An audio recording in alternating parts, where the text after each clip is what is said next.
किसी को गश्त में शोहरत मिली थी, आपका शहर में चर्चा बहुत है। झलकता है आपकी हर बात से सच, आपका लहजा पक्का बहुत है। दरख्तों की तरफ मुड़ गया न देखो, अभी इस धूप में चलना बहुत है। कोई हंस कर बोल ले, दो बात कर ले, हमारे हक में का बहुत है, हमारे हक में।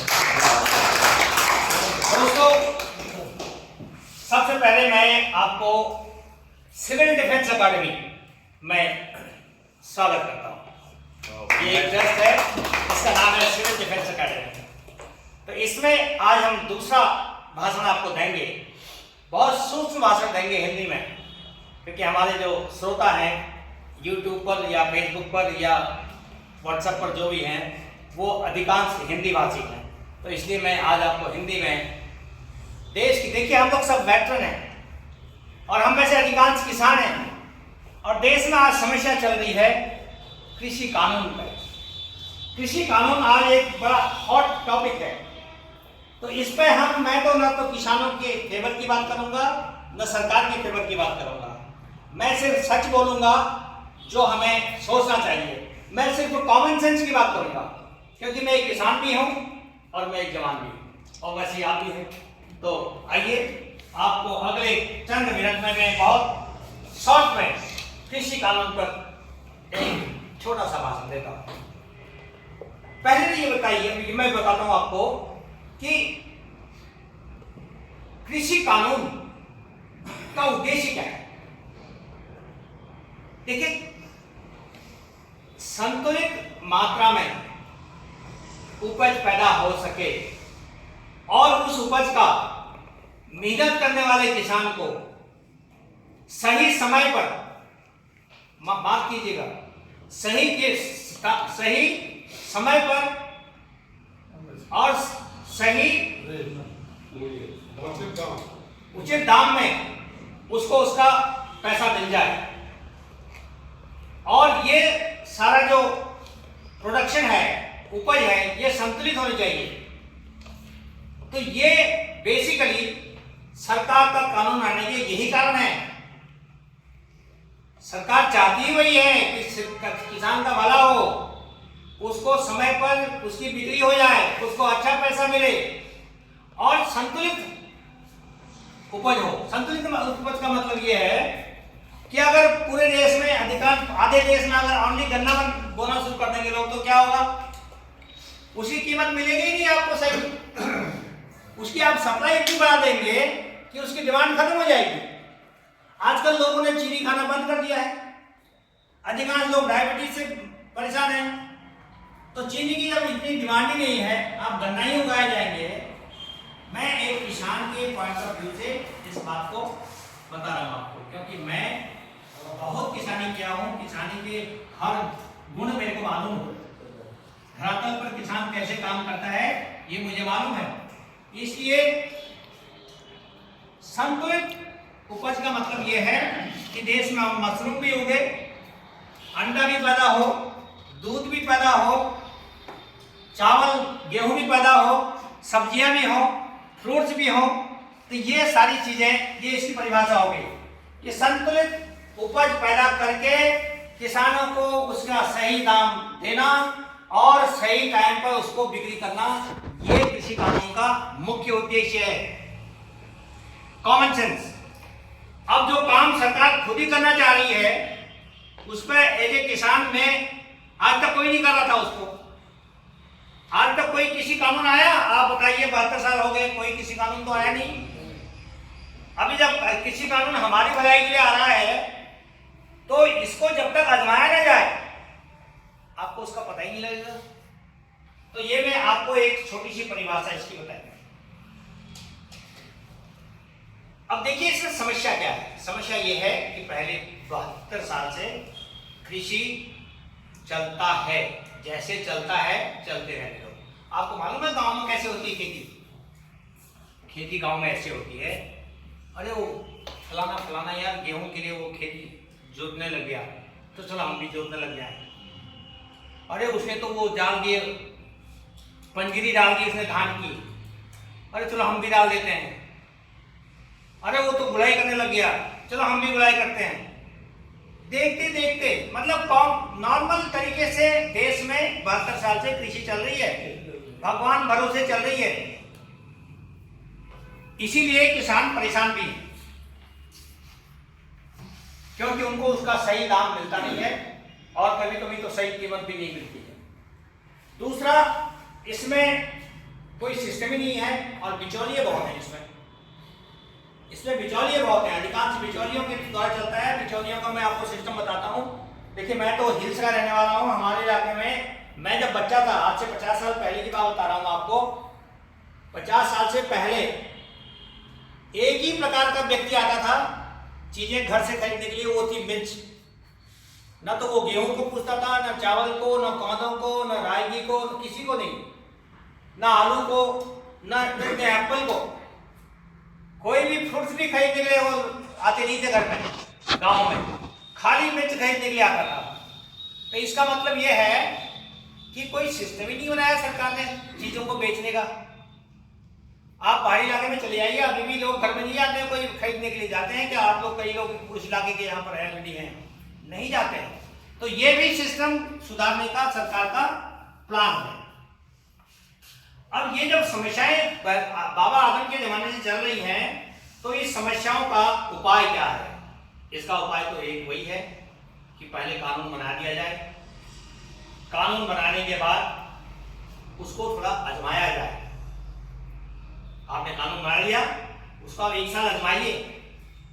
सरकार जो रिलैक्सेशन दे रही है 2 साल तक, आप चाहो तो आप रहने दो, गलत कर रही है। मैं किसान के रूप में बता रहा हूं, इसको तुरंत लागू करके 1 या 2 साल इसको आजमाना चाहिए। उससे आपको पता लग जाएगा देश में कौन से राज्य में इसका फायदा अच्छा हो रहा है, कौन से राज्य में इसका फायदा कम हो रहा है। फिर उसको आप दोबारा अमेंड कर दीजिए। भैया, कानून को कभी भी आप बदली कर सकते हैं। कल को अगर 1 साल के बाद पूरे देश में अगर पसंद नहीं आया लोगों को, भाई बंद कर देंगे कानून। ये मैं अपना कॉमन सेंस बता रहा हूं, मैं कोई सरकार का रिप्रेजेंटेटिव नहीं हूं। तो दोस्तों, ये है इसका उपाय। तो बिना आजमाए तो आप गलती पकड़ नहीं पाएंगे, तो आपको इसको पहले आजमाना चाहिए। ये मेरा व्यक्तिगत ओपिनियन है। अब कानून क्या करता है? कानून जो रोड़े हैं ना, आपकी प्रगति में जो रोड़े हैं, जो अफवाहें चलती हैं देश में, कानून उनको सही करता है। अफवाहें बहुत चलती हैं। अब मैं आपको ये बताऊं कि अफवाहों का इलाज ही यही है कि सरकार की एक साख होती है। जैसे आपके हर एक व्यक्ति की एक रेपुटेशन है, आपके हर एक व्यक्ति का एक स्टैंडिंग है, तो उसी प्रकार से सरकार की भी एक साख होती है। सरकार के ऊपर देश लोगों का एक कॉन्फिडेंस होता है, तो वो कॉन्फिडेंस काम करता है। आप अफवाहें चलाते रहिए, अगर लोगों के कॉन्फिडेंस में सरकार ठीक है तो कुछ नहीं होगा। आपने एक अफवाह चला दी, अगर सरकार कमजोर है, काम ठीक नहीं कर रही है, तो वो अफवाह आपकी चल पड़ेगी। सीए में क्या हुआ था? सब कुछ गलत बताया जा रहा था, इसलिए कोई भी अफवाह काम नहीं करी। उसी प्रकार से हो सकता है किसानों के मामले में भी ऐसी हो, क्योंकि ये तो चंद एक इलाके के 2-3 इलाके के लोग हैं। हो सकता है उनके अक्ल ज्यादा बेटर हो, मैं ये नहीं कह सकता। लेकिन कि कोई भी अफवाह तब तक काम नहीं आएगी जब तक कि सरकार कमजोर नहीं होगी। अगर सरकार गलती की होगी तो ऑटोमेटिकली वो सरकार उसमें परेशान हो जाती है और अफवाह काम कर देती है। लेकिन मुझे नहीं लगता है कि कोई भी अफवाह आज की तारीख में हिंदुस्तान के परिप्रेक्ष्य में काम आ सकती है, क्योंकि बहुत सी ऐसी अफवाहें हैं जो लोगों के सिर के ऊपर से निकल चुकी है। अब देखिए, कृषि कानून को समझाने का जरूरत नहीं है और ना आप उसको समझा पाएंगे। हो सकता है मैं मानूं, वो न माने, हो सकता है वो माने, वो न माने, क्योंकि अलग अलग आदमी की अलग अलग सिचुएशन है। तो हमको कॉमन सेंस क्या कहता है? कॉमन सेंस ये कहता है कि अभी तक कितने कानून आ गए, मेरे को याद है 17 कानून आ गए करीब करीब, जो मेरे को वेगली याद है। ये शायद 18वां कानून है, ये जो कृषि का कानून है। अब जब 17 से 17 कानून जब फायदे दे रहे हैं, सब जगह उसका वाहवाही हो रही है, तो भाई सरकार ये 18वां कानून क्यों जानबूझ के खराब बनाएगी? ये कॉमन सेंस की बात है। मैं अपने दिमाग से नहीं, आपको अपने दिमाग से सोचने के लिए कह रहा हूं। अब मैं आपको रफली बता देता हूं ये कानून कौन कौन से आए इस सरकार के दौरान में। सबसे पहले आया फालतू कानून हटाने वाला। तो जो सरकार फालतू कानून हजारों की मात्रा में खत्म कर चुकी है, वो फालतू कानून क्यों लाएगी भाई? दूसरा, बैंक अकाउंट खोलेंगे सबके, जिनके गरीबों के बैंक अकाउंट नहीं थे, तो वो भी सब एक सुविधाएं दी, उसने सबको सुविधा दी, असुविधा तो किसी को दी नहीं। उसके बाद नोटबंदी की गई। नोटबंदी करने से क्या हुआ? काला पैसा चला गया, नकली नोट चले गए, नकली नोट छापने बंद हो गए, टेररिस्टों के पास से भी पैसा जाना बंद हो गया। तो ये तीसरी बात थी। चौथा बात, जीएसटी 27 प्रकार के टैक्स थे पहले, वो 27 प्रकार के टैक्स को बना के एक जीएसटी बना दिया। और वो एक जीएसटी से अभी पता, पहले 35,000 करोड़ रुपया आता था हर एक साल में सरकार के पास, जीएसटी के 27 टैक्सों के द्वारा। 27 टैक्सों से 35,000 करोड़ सरकार की इनकम होती थी आरबीआई के थ्रू, और आज वो 27 का एक जीएसटी बना दिया। इससे 1 लाख करोड़ से अधिक इनकम होती है, बल्कि इस साल मेरे ख्याल से 1,14,000 करोड़ सरकार को दिया हुआ है। तो जो मोदी जी आए दिन अनाउंस करते हैं सब जगह, ये वही तो पैसा है।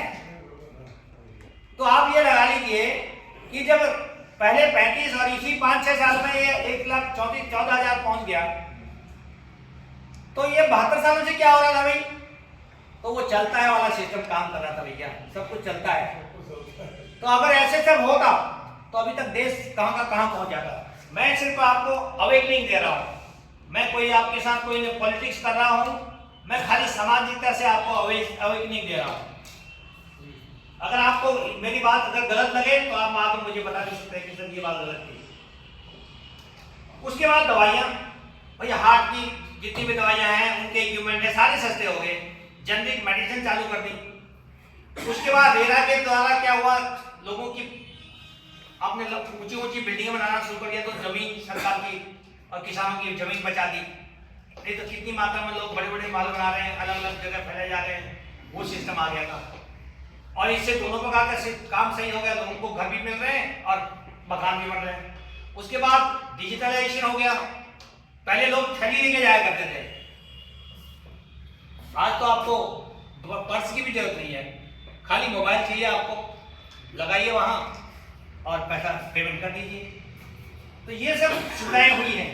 उसके बाद उज्ज्वला योजना में आपका स्वास्थ्य अच्छा हो रहा है, नहीं तो धुएं में लकड़ी जला जला कर फूक फूक के हमारे पूर्वज लोग मर गए।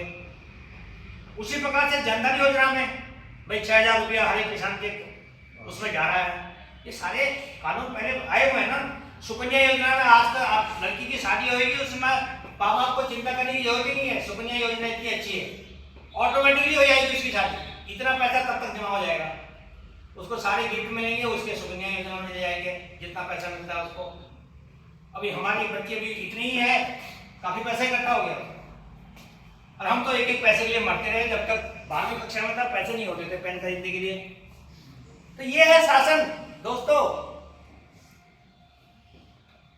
भाई हमारे पूर्वज, मेरे माँ बाप ने, मेरे माँ ने खासकर, नहीं पिताजी ने, माँ तो नहीं, और मेरे पिताजी जो है वो बिना ट्रेन देखे हुए मर गए। तो भाई गलती किसकी है भाई? और सुधार दिए होते तो सब कुछ सही हो गया होता आज तक, है कि इस प्रकार की चीजें हैं। उसके बाद आयुष्मान में आप योजना में आप इंश्योरेंस कर सकते हैं, 5 लाख तक का आपको इलाज हो सकता है आराम से। फिर एजुकेशन में अगर आपने सपोज 12 पास किया, 13वां ज्वाइन किया, आपको किसी कारण पर छोड़ दिया 13वीं क्लास, आपने बोला यार 13वीं क्लास तो पास हो गई, 14वीं में अभी मैं पढ़ना चाहता हूँ, तो अगर 1 साल आपने पढ़ा है तो आपका 1 साल काउंट हो जाएगा। एजुकेशन पॉलिसी में ये हो गया, आपका लॉस नहीं हो सकता। जहां पे आपने पढ़ाई छोड़ी वहां से आप आगे बढ़िए, ये पहले नहीं था। उसी प्रकार से 12वां है, 13वां है traffic road accident, traffic road traffic act. Road traffic act में क्या हो रहा है आजकल? बिल्कुल सही हो रहा है। लोग हेलमेट पहले ढूंढ रहे हैं, बाद में चाबी ढूंढ रहे हैं स्कूटर की। एक्सीडेंट में लोग मर रहे हैं, तो ये एक बहुत बड़ा फायदा है। उसके बाद ये 13वां कानून मैं बता रहा हूँ आपको। 14वां कानून आया जी 3 तलाक वाला। अरे मोमेंट की चीज पे तलाक तलाक तलाक और काम खत्म हो गया। इतने बरसों की कमाई सारी खत्म हो गई, खाली 3 तलाक, 3 बार तलाक तलाक तलाक बोल दिया, काम खत्म हो गया। यह अन्याय तो नहीं हो रहा है बहनों के साथ। उसके बाद 15वां 370, जम्मू कश्मीर का 370 हट गया, आज शांति है, टोटल पीस, भाई बहुत बड़ी बात है। उसके बाद 16वां मंदिर बन गया, कोऑपरेशन फुल चल रहा है। आपने किसी मुस्लिम भाई को देखा कुछ बोलते हुए? कुछ नहीं बोलता कोई, वो बल्कि वहां ईंट लगाने के लिए तैयार है। तो ये सब चीजें कुछ ऐसी होती है, लोग एक हवा चला देते हैं वातावरण में और उसकी नेगेटिविटी पूरी दुनिया में पहुंचती रहती है। लेकिन जो हम जैसे सेंसिबल लोग हैं वो इस बात को समझते हैं। देश में बहुत अधिकांश लोग आजकल सेंसिबल हैं। उसके बाद 17वां कानून CAA आया। किसी की कोई नागरिकता गई अभी तक? भाई जिसको नागरिकता देनी है दी गई है, किसी की छीनी नहीं गई है। तो दोस्तों मेरा कहना यह है कि CAA, अगर किसी कानून खराब है तो ये 17 कानून तो सही है भाई, तो सरकार ये 18वां कानून खराब क्यों लाएगी? लिहाजा मेरा आपसे ये कहना है कि हम सब अपना कॉमन सेंस इस्तेमाल करें और स्पेशली वेटरन्स को मैं आह्वान करता हूं, वो देश में ये सिविल डिफेंस एकेडमी का पहला मोटो है rebuild India. Rebuild India is the motto of civil defence academy, not building nation, not building nation, rebuild India. देश को तो बढ़ाने के लिए for building India you have been trying for 72 years, but we have not built yet fully. तो civil defence academy का मोटो है help in rebuilding India. और आप जैसे विद्वान लोग जो इतने अनुभवी हैं, इतने ज्ञानी हैं, मैं ये कहता हूं कि आप लोग इतने ज्ञानी हैं, जिस डिपार्टमेंट में भी आप घुस जाएंगे, चाहे आप नौकरी पैसे से कीजिए या मुफ्त में कीजिए, कमाल हो जाएगा उस डिपार्टमेंट का, सुधर जाएगा, पूरा सिस्टम सुधर जाएगा, क्योंकि ये आपके ब्लड में है, ये आपको सिखाया गया है एक एक चीज। तो इस हिसाब से मैंने ये सोचा कि आज आपको मैं कृषि कानून के बारे में आपको एक संदेश दे दूं, और इसमें क्या गलत है क्या सही है ये मैं नहीं कह रहा हूं। मैं अपने कॉमन सेंस से ये बता रहा हूं कि देश में आज तक इस सरकार ने जब 17 कानून बनाए, सारा 17 का कानून फायदे दे रहे हैं, तो वो ऐसा फायदा नहीं देने वाला कानून सरकार क्यों बनाएगी, कृषि कानून। तो इन शब्दों के साथ मैं अपनी वाणी को विराम देता हूं। बहुत बहुत धन्यवाद।